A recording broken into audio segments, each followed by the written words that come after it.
محدش بيحبني ومحدش عايز يلعب معايا. دي من اكتر المشاكل اللي بتواجه الاطفال، وخصوصا لو راح مكان جديد، مدرسة بقى او غيره. فكرة انه مش عارف يندمج مع باقي الاطفال، وبالتالي ده بيحسسه بعدم الانتماء وعدم الراحة، لانه الفطرة الطبيعية للاطفال هي انهم يلعبوا مع اطفال في نفس سنهم وكمان يندمجوا معاهم. معاكم صفاء الديب Hand in Hand Parent Instructor، وهنتكلم في الفيديو ده عن الاندماج ومشكلة الاندماج عند الأطفال.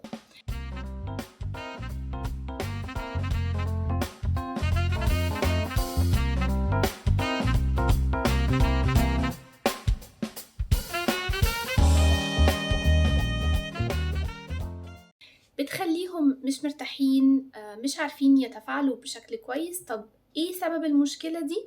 او ليه في اطفال الطبيعي بتاعها انها بتعرف تندمج بسهولة جدا واطفال تانية لأ؟ هو ده بالظبط اللي احنا هنتكلم عليه في الفيديو النهاردة. الحقيقة ان المهارات الاجتماعية في التعامل بتبدأ من الأطفال وهم صغيرين. بيكون لينا احنا كأهل دور كبير جدا في ان احنا نساعد الطفل على انه يحس بالتكيف أو يقدر يتكيف.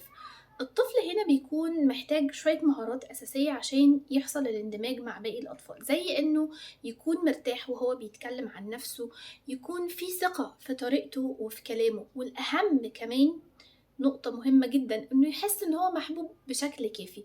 وهي دي أهم نقطة، إن الطفل لو حس إنه مشبع عاطفيا واحتياجاته العاطفية أو احتياجه من الحب ملبى، هيكون عنده ثقة في نفسه بكل سهولة، فيقدر يتكلم عن نفسه، هيقدر يعبر، هيقدر يكون واثق في نفسه قدام الناس.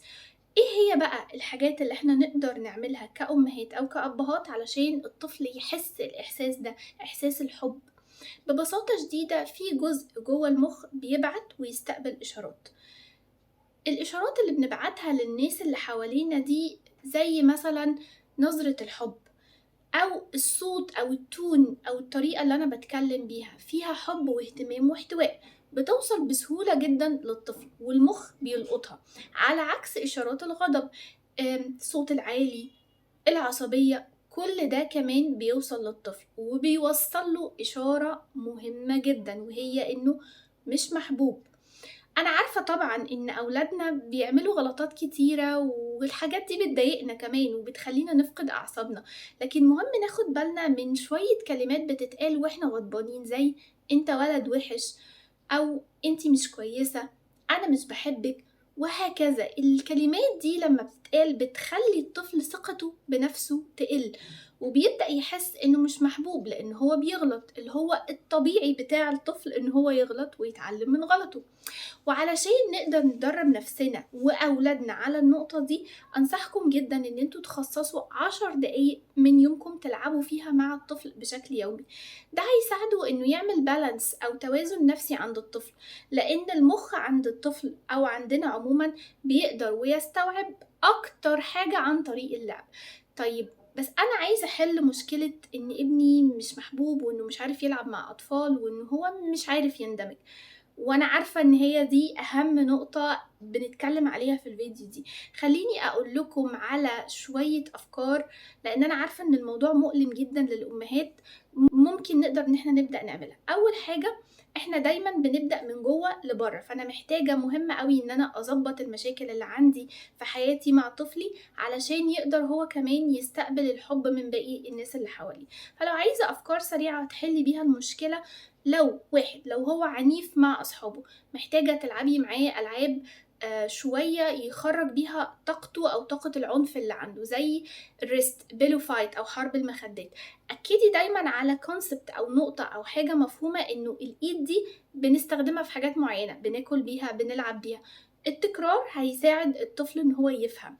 حاجات كمان مهمة تعمليها علشان تبقي عارفة إنه الطفل من خلال اللعب بيقدر إن هو يتدرب على مهارات أكتر، زي إنه هو من خلال لعبة معينة ممكن تقوليله نبدأ نتعرف مع بعض، اعملي زي رول بلاي كده إنه إزاي يقدر يقدم نفسه وإنتي تقدمي نفسك، فتبقى لعبة لطيفة ما بينكم انتوا الاتنين. خليه دايما يروح في أماكن فيها أطفال بنفس اهتماماته، سواء في النادي أو في وركشوب معينة. كل ما الطفل في أطفال شبهه بنفس اهتماماته والحاجات اللي هو بيحبها، هتلاقي على طول ده سهل عليه إن هو يتعرّف عليهم. شجّعي كمان أوي السلوكيات الحلوة أو الشطّار اللي هو أنت شاطر جدًا النهارده، أنا مبسوطة جدًا إن أنت أول ما لقيت صاحبك متضايق ساعدته أو طبطبت عليه، أو لمّا لقيت صاحبك هيُقع ساعدته ومسكت إيده لمّا وقع علشان تقوّمه. خلّي دايمًا الطفل نظرته عن نفسه إنه بيعمل حاجات إيجابية ولطيفة، كل ما هتساعديه إن هو يشوف الحاجات الحلوة اللي جوه نفسه، هيبدأ إن هو يحسن التصرف أو يتصرف بشكل أفضل في المرة اللي بعديها. طيب لو حصل وجالك في يوم متخانق أو هو مزعل أصحابه، محتاجة تسأليه سؤال مهم جدا: أنت إيه اللي حصل معاك النهارده؟ حاولي تتفهمي وجهة نظره، حاولي تفهمي هو ليه كان متضايق النهارده، وليه كان غضبان، وليه بدأ إن هو يرجع تاني لدايرة العنف. وخلي بالك إنه أي مهارة الطفل بيتعلمها لازم تبقي عارفة إنه هيحتاج شوية وقت يتدرب عليها، فبلاش نبدأ إن احنا نلومه ونقوله إن أنت مش كويس أو أنت مش وحش علشان أنت عملت كده مع أطفال تانيين أو مع أصحابك. بلاش كمان، يا ريت نمنع كمان فكرة إنه أنا أدّي له sweets أو أدّي له حلويات علشان الأطفال التانيين يحبوه أو يلعبوا معاه. هيعمل حاجتين: أول حاجة نظرته عن نفسه إنه مش محبوب كفاية غير لمّا يدّي sweets أو حلويات للأطفال التانيين.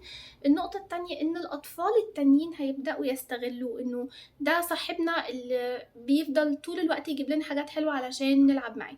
فإحنا مش عايزين ندخل في الدايرة دي ودايرة الاستغلال ما بين الأطفال، فنوقّف التصرُّف ده هيكون أفضل حاجة. قولوا لي الأفكار اللي إحنا طلّعناها في الفيديو النهارده عجبتكم والّا لأ؟ حابين إن إحنا نزوّد عليها والّا لأ؟ قولوا لي إيه التحديات لمّا حاولتوا تجرّبوا الأدوات دي أو الأفكار دي مع أولادكم، واكتبوا لي في الكومنتات وأنا هاشوفها، وقولوا لي كمان تحبّوا الفيديو الجديد يكون عن إيه.